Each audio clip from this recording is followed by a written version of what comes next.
헌법재판소의 탄핵 심판 결정이 임박하면서 촛불과 태극기가 마지막 총력전을 펼치고 있습니다. 네, 오늘 태극기 집회엔 박근혜 대통령의 동생 박근영 전 유경재단 이사장도 처음으로 함께했는데요. 채널A가 동행 취재했습니다.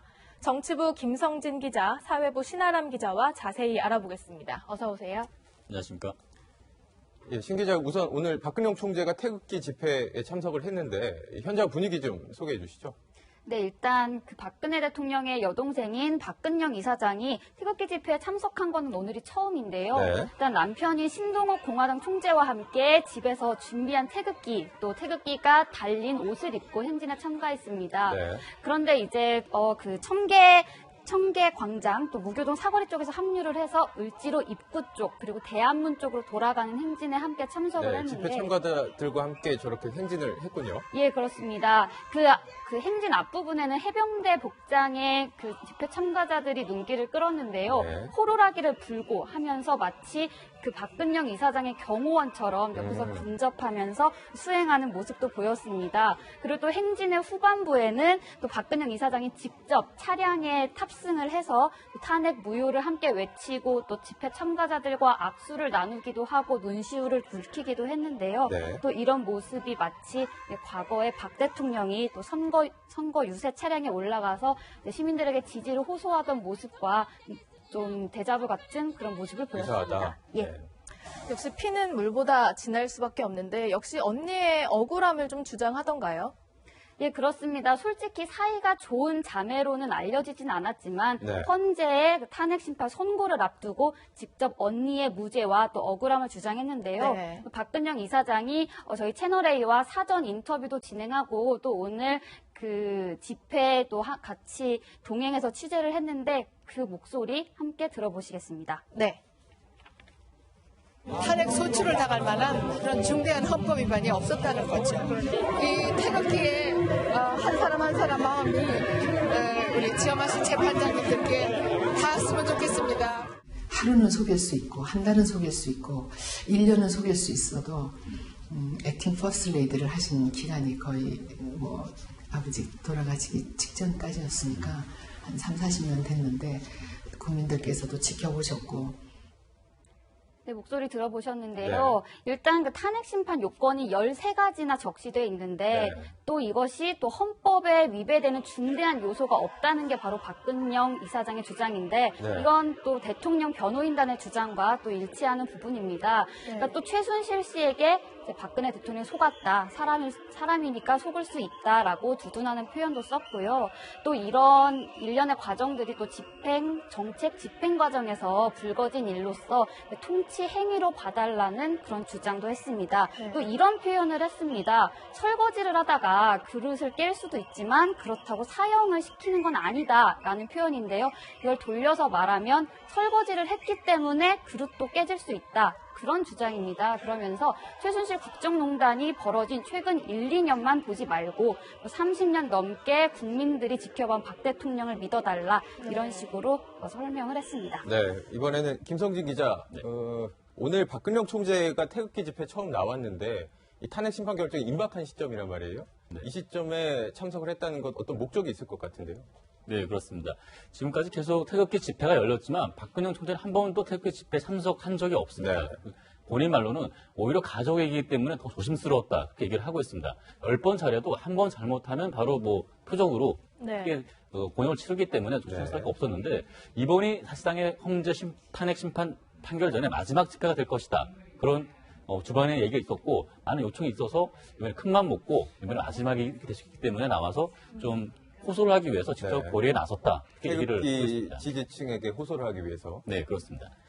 그러면서 지금 우려하는 부분이 그거였습니다. 지금 촛불 집회에 대해서도 상당히 뭐 평화적이다, 평화 집회다 얘기를 하고 있지만 지금 1년에 또 촛불 집회 안에서도 강성이신 분들께서는 그런 퍼포먼스 많이 했었거든요. 박 대통령에 대해서 단두대 혹은 교수형을 처하는 그런 퍼포먼스를 한 적이 있었는데 그런 거를 봤을 때 좀 아찔한 생각이 들었고 결코 평화 집회가 아니다. 그런 주장까지를 했습니다. 그러면서 만약에 탄핵이 인용된다면은 박근혜 대통령도 구속이 되고 인적 특권이 사라지기 때문에 그리고 수위를 잃고 법정에서는 모습이 지금 그럴 수밖에 없는데 그런 모습은 상상을 조차 할 수 없다. 그렇기 때문에 마지막 집회인 이번에 참석을 해서 좀 어떻게든 재판 간이든 아니면 태극기 집회에 참가한 지지 세력들에게 호소하는 차원에서 이렇게 얘기를 했는데 앞서 보신 것처럼 이렇게 법적으로도 좀 변론을 했지만 하지만 또 감정에도 호소하기도 했습니다. 직접 얘기 들어보시겠습니다. 네.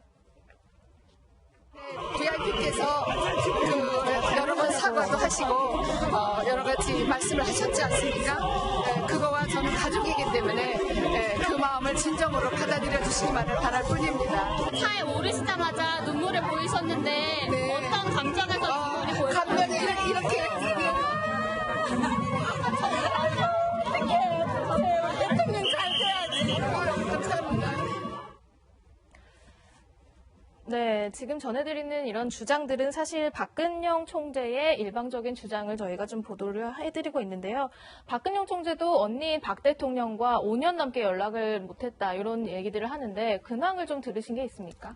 네, 사실상 그 박근혜 대통령과 지금 또 박근영 유경재단 전 이사장이 사이가 꽤 좋지는 않습니다. 80년대 유경재단 소유권 문제를 놓고 다툼이 있었고 네. 그 이후에 좀 서먹한 관계였는데 최근에 이런 문제가 불거지고 나서 좀 감정적으로 좀 동료가 좀 있었나 봐요. 예. 그래서 특별감찰관제가 이번 정부에서 시행이 됐는데 그러면 사실상 거의 연락을 못했습니다. 네. 그러다가 민정수석실을 통해 가지고 서로 근황만 간접적으로 전달 정도 하는 정도였는데 지난 연말, 그러니까 지난 12월 25일 성탄절쯤 해서 이 사건을 하고 지금 직무정지 상태로 지금 사실상 유폐당하다시피 한 언니를 위해서 네. 남편이 신동욱 총재를 통해서 지금 화분하고 연하장을 한번 보낸 적이 있었습니다. 그러면서 안부를 전하는데 직접 전달하지도 못하고 예. 구속식 직원을 통해서 전달하는 정도로 서로 이렇게 긴밀히 연락을 취하는 사이는 아니거든요. 네. 그런 부분을 좀 우려를 했었고 그러면서 최근에 부신기능 전화라든가 박근혜 대통령 건강에 대해서 가장 우려를 하는 모습을 보였습니다.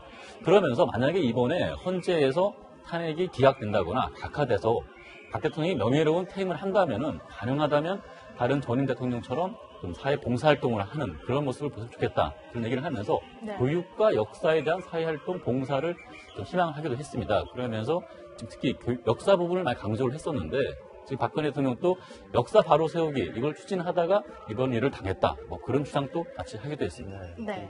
탄핵 심판 결정이 임박하다 보니까 적극적으로 대통령을 감싸는 모습을 보였다고 할 수 있을 텐데 저 다음 헌재 상황도 한번 좀 살펴볼까요? 일단 그 대통령이 이 세월호 당시 중대본 지각 문제로 논란이 좀 있었는데 당시 지각한 증거로 지각할 수밖에 없었던 이유로 사고 영상을 공개를 했다고요? 네, 그렇습니다.